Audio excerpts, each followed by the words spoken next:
big Caesar, and we're looking at our 1985 Corvette. So she's a 1985 Corvette with just over 50,000 miles on it. You can see that it's got an excellent paint job, and the paint job was actually done in an aircraft hangar by a pilot who painted this with aviation grade paint. So this is not a wrap. This is an actual paint job, just like you'd see on the side of a Cessna or a Learjet. Growing up, I always had British sports cars. I had an MGB when I was in high school. My family and I bought a midget when we were when our kids were really, really little. That car, what I learned about British sports cars is they're a lot of fun to drive, but they don't always run. And so as we were talking about what kind of a fun car my wife and I would have, she was looking on Facebook Marketplace and stumbled across this, and Corvette was never in the discussion for us. So we're not this lifelong blue blood Corvette loving family. We're a patriotic family, and we loved the fact that this Corvette had an amazing motif. And so we bought this kind of unexpectedly when we were on a trip in Memphis, and she was looking through Facebook Marketplace and showed it to me and said, we're gonna go get this. So we drove over, met the guy that was selling it, and it was an emotional day for him. He had owned it for 25 years. He was literally in love with Betsy, and he ran a flag shop in Memphis. And so that's the reason that the car fit him so well. And what he told us when we bought the car is this car needs to be out, it needs to be driven, it needs to be seen. And over the past 3 years, he said he had driven it maybe 300 to 500 miles total. And he said it just needs to be in somebody else's hands and somebody else's care. And the Caesars were happy to welcome it into our family, and it's been an amazing addition. Okay, let's see you. Oh. Did it work? Yeah, it's hot. Touch your lip on it. There's 50 stars, but you'll only count 48. And the reason you only count 48, let me show you, is that the other two, we'll call it Alaska and Hawaii, are on the backs of the lights. And so you have 48 stars. It's a lot of fun to see these lights flip up, especially when they've got those two hidden stars on them. That is so cool. That is really cool is the way that the hood opens. Oh, you get to see the entire engine, and so you get to see the tires, you get to see the 8-cylinder engine. Getting in here to work on it, you can literally get into the engine and do the repair. Wow. We've had to do a few minor things, but the car's only got 50,000 miles, and so mechanically it's been very, very sound. Obviously we've got some projects that we want to see done. The car is 40 years old, but mechanically this has been a dream to drive, and accessibility to this big engine is quite easy.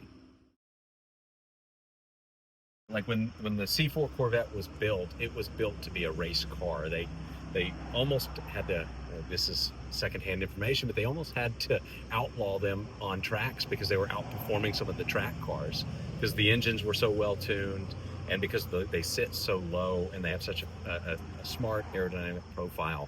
It really makes the car a lot of fun to drive even in the city streets.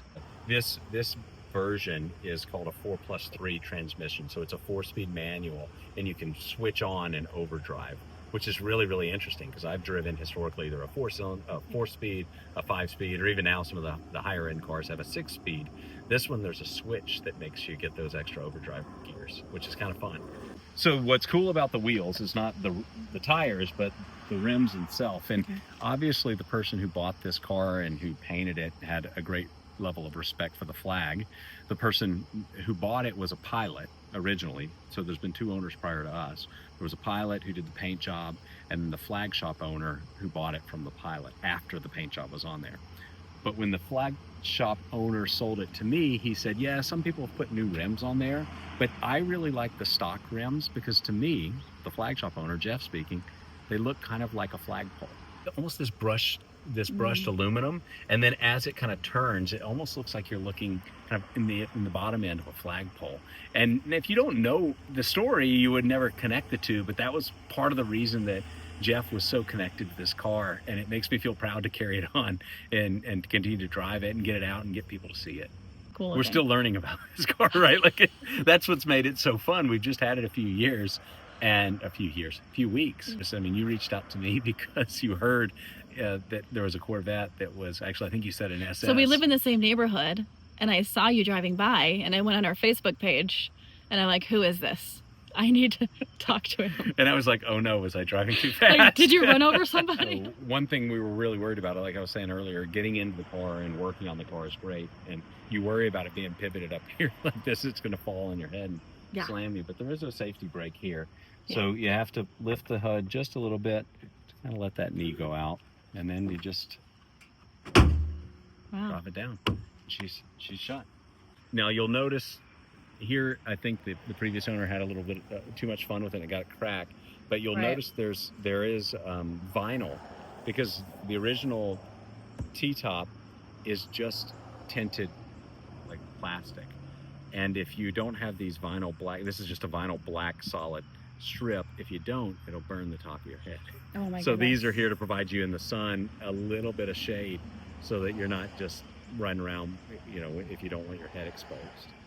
So back in 1985, the top of engineering was in place when you talk about removing these tops.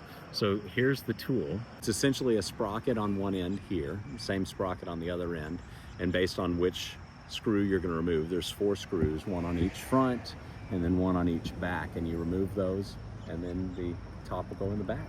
It just goes in there until you engage, and then you can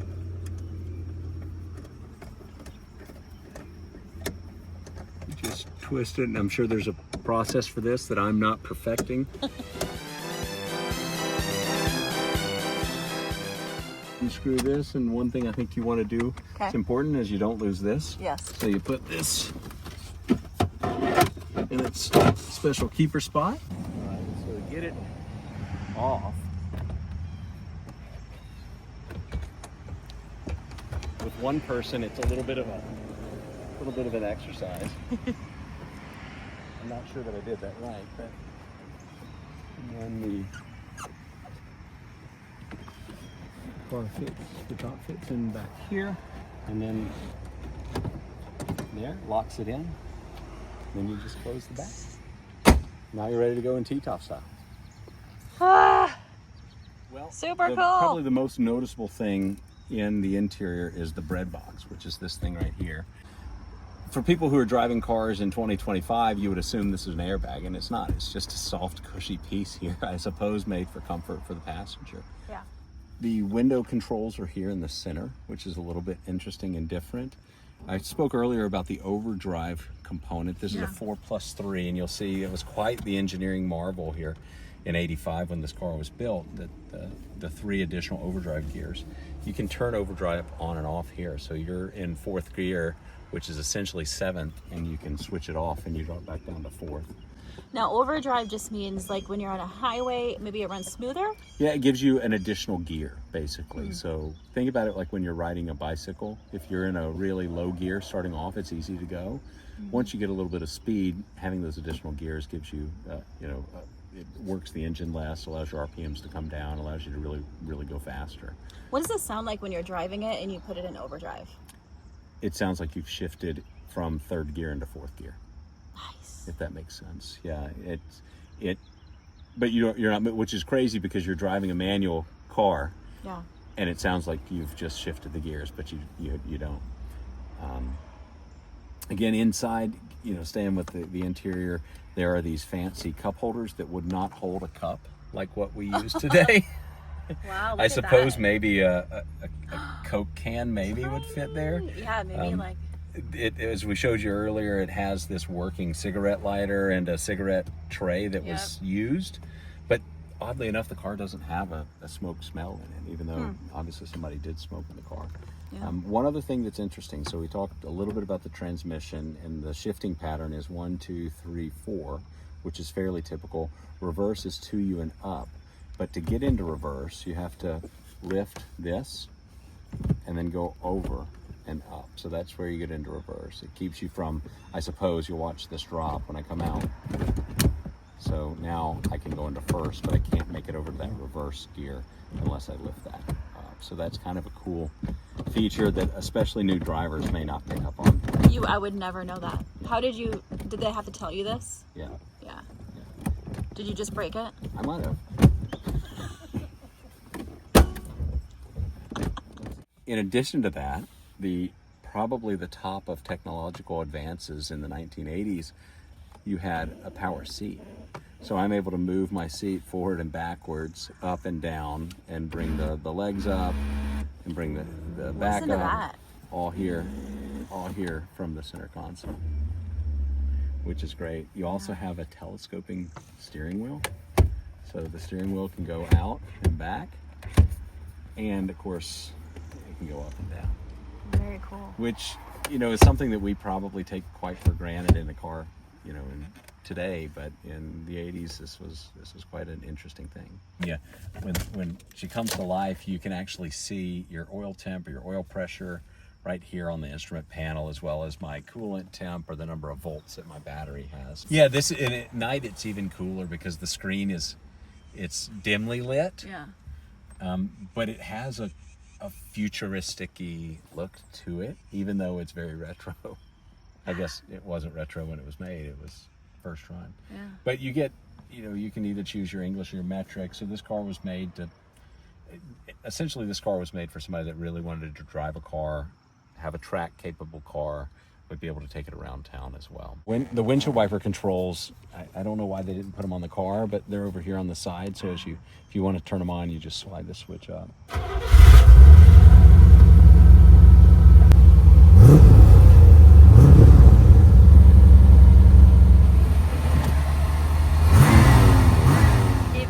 A must purchase. It's one of a kind. If it would have been anything normal, I don't know that it would have struck a fancy at all, but she's hand painted. She's one of a kind. And I thought she needed to come to Franklin. I think there's times in your life where you can make the right purchase or the sensible purchase, and this is not one of those. What it's given us is a place to kind of spend time together. We enjoy driving it in the evening. We'll go and cruise through some of the back roads here around Franklin and let the wind blow in what's left of our hair a little bit. And it also gives us a sense of kind of joy and freedom to do that.